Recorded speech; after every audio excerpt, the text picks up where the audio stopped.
بھائی اگر لوگ جو ہیں دوزخ میں گئے تو ہمارا کیا نفع ہوا؟ لیکن اگر لوگ ہماری محنت سے اللہ نے ہمیں محنت کرنے کی توفیق دی اور ہم نے ایسی محنت کی کہ وہ لوگ دوزخ والے راستے کو چھوڑ کے جنت والے راستے پر آ گئے تو یہ ہمارا سرمایہ ہے. سمجھے یہ ہمارے لیے سرمایہ ہے، دولت ہے ہماری حقیقی مانو. تو میرے بھائیوں اور دوستوں، آج جو ہے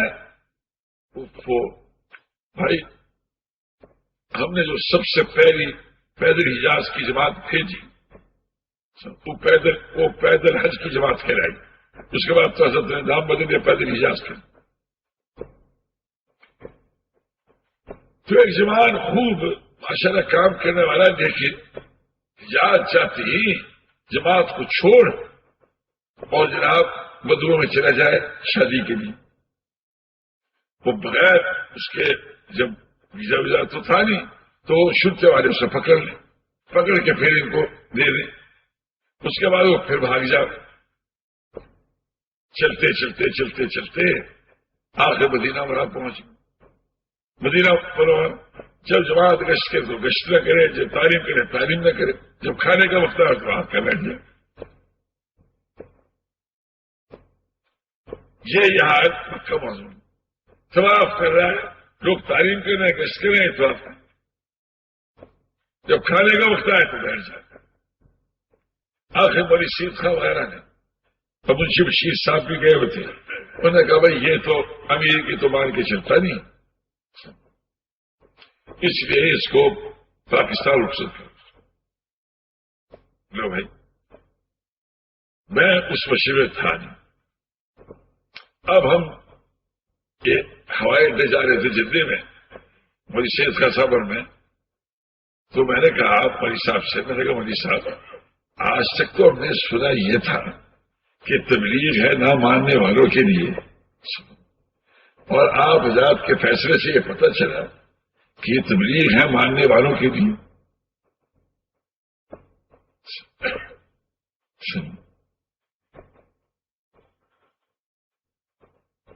کہ جو نہ مانے اسے چنتا کرو، وہ تو ماننے والوں کا کام ہے. تو میں نے کہا تو مولوی صاحب فرمانے لگے سبق نمونہ کہ تم ہم سے بڑھ گئے. تو میرے دوستوں ہمارا سارا کام ہی ہے جو نہ ماننے والے ہوں ان پہ ایسی محنت کرنا کہ ان کی طبیعت ماننے پہ آ جائے. بقول ہمارے مولانا مولوی صاحب رحمۃ اللہ علیہ کے اگر لوگ حکم کے پورا کرنے والے ہوں تو سارے قرآن پہ عمل نہ ہو جائے. سمجھے سارا قصہ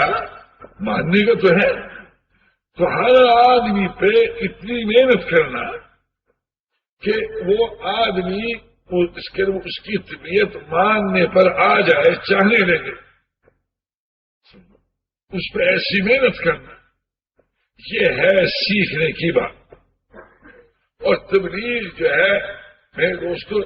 تبلیغ میں سب سے جو بات سیکھنی ہے وہ یہ سیکھنی ہے کہ ہمارا آدمی پہ ایسی محنت کرنے والے بنے. جو یہ لوگ کمیاں بتاتے ہیں نا، مجھے بس سخت جو تھا. میں نے کہا بھائی یہ تو تبلیغ تو میں سخت ہوں. میں تمہیں کیا بتاؤں، میں جا رہا تھا مشرقی پاکستان، تو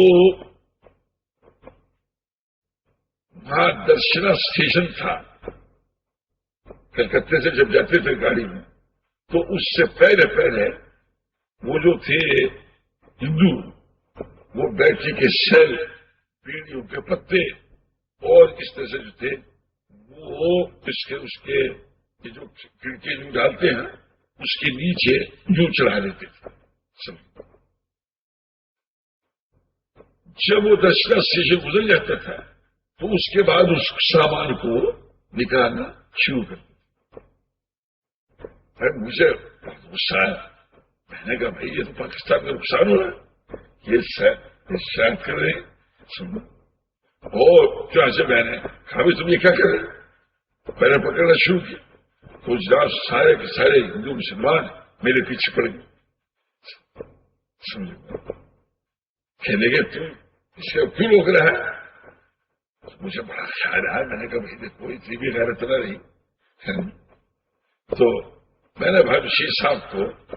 اور سید جمیل صاحب اس وقت ہاتھ کہا میں نے کہا بھائی کیا ہو گیا مسلمانوں تو بھائی شیر صاحب مجھ سے فرمائیں لگے کہ جو تم مسلمانوں کو یہ کبھی بیان کر رہا ہمیں تو بڑی شرم آ رہی بڑی شرم آ رہی اگر تجھے شرم نہیں محسوس ہو رہی ہے کہ تم مسلمان کی کبھی میں بیان کر رہا کسی مسلمان کی کمی کو بیان کرنا کا مطلب کیا کہ تم اس پر ابھی اتنی محنت کرو کہ اس میں وہ کمی نہ رہے اس طریقے سے محنت کرو کہ اس مسلمان میں وہ کمی نہ رہے یہ تو کہیں گے میں مولوی مستقیم صاحب کا بیان ٹھیک نہیں ہوا اس لیے آئندہ ان کا بیان نہیں کرانا لیکن یہ تبلیغ کے مزاج کے خلاف ہے سمجھے بھائی ہاں اب ان پہ ایسی محنت کی جائے کہ جس طرح سے ٹھیک بیان ہوتا ہے کہ ٹھیک بیان پہ آ جائے ٹھیک بیان کرنے پہ آ جائے ایسی محنت کرنا یہ تو ہوئی تبلیغ اور یہ کہ نہیں ان کو پیچھے ہٹاؤ سمجھے بھائی آئندہ ان سے بیان نہ کرنا سمجھے بھائی یہ جو ہے یہ تبلیغ کے مزاج کے خلاف ہے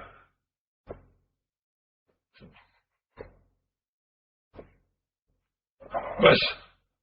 اسے ہم سمجھ لیں اچھی طرح سے میرے دوستوں کہ ساری دنیا بھر کے انسانوں کا ہمیں غم ہے فلا اللہ کا باخر نفس کا کیا اللہ یکون مومنین کہ اگر یہ لوگ ایمان نہیں لائیں گے تو کیا آپ اپنی جان کو کھو ڈالیں گے اللہ پاک کو بھی رحم ہے اور حضرت علی رضی اللہ عنہ فرماتے ہیں کہ ہمارے لیے سب سے زیادہ امید کی جو آیت ہے نا جی وہ یہ ہے کہ اللہ تعالیٰ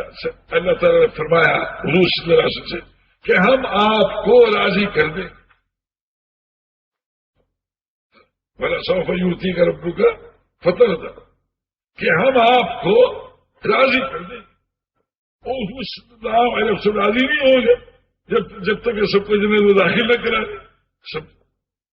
تو میرے دوستو ہر امتی کا غم ہو جانا اور ہر انسان کے لیے فکر مند ہو جانا اور اس پہ ایسی محنت کرنا کہ وہ صحیح رخ پر آ جائے سمجھے میرے دوستو یہ ہمارے ذمے لیکن آج کم قسمتی سے سمجھے بھائی تبلیغ میں اگر کسی میں کوئی کمزوری واقع ہوتی ہے سمجھے بھائی اور اس میں کوئی برائی آتی ہے کمی آتی ہے تو قریش صاحب رحمۃ اللہ ہم سے فرمایا کہ دیکھو کہ تمہارا تو یہ حال ہے یہ مظفر والے لگے ایک مری صاحب ہے ابھی بھی زندہ ہے کہ وہ اس کے نام میں اپنی ضرورت چپکے سے کہہ دیتے تھے کسی سے حالانکہ خوب بیان کرنے والے خوب رونے والے تہجد پڑھنے والے ذکر کرنے والے کچھ نہ پوچھو مگر یہ تو ساتھی ان کی اس وجہ سے جو ہے اس عادت کی وجہ سے کچھ چاہتے تھے پھر صاحب نے فرمایا کہ تمہارے یہاں مسلمان کی یہی کرا کہ پیسوں کی وجہ سے ایک مسلمان کی قدر نہ ہونا ہے نا یہ کتنی گھٹیا بات ہے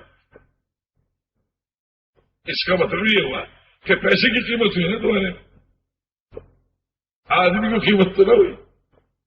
اور اس کے ذکر کی قیمت تو نہ ہوئی اس کی عبادت کی قیمت تو نہ ہوئی کہ یہ تو تمہارا حال ہے سمجھے بھائی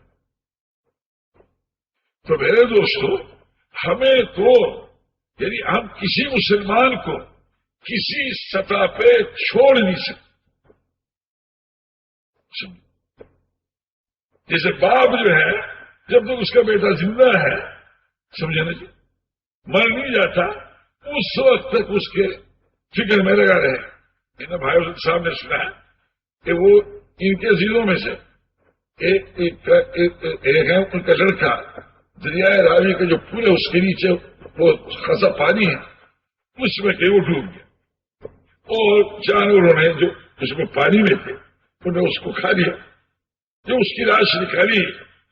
تو اس کا باپ جو تھا اس کو دیکھتے ہی اس لاش کے ساتھ لاش پہ ہی گر پڑا. سمجھے ایسا بے چین وہ اس کو دیکھتے. میرے دوست کو جب تک ہر مسلمان کا اور ہر انسان کا ہمیں اتنا غم اور تعلق نہیں ہوگا ہم جو ہے صحیح دینداری کا مزہ نہیں سکتے. اور ساری دنیا میں ہدایت کے آنے کا ذریعہ نہیں بن سکتا. سمجھے بھائی ہر مسلمان کا ہمیں یہ غم کھانا ہوگا. سمجھو ہر مسلمان کو اب جو ہے میرے دوستوں ایک محنت انفرادی ہوتی ہے ایک محنت اجتماعی ہوتی ہے. سمجھو اجتماعی محنت ہوتی ہے. ہم اجتماعی طور پر محنت کریں گے میرے دوستوں ہر شخص کو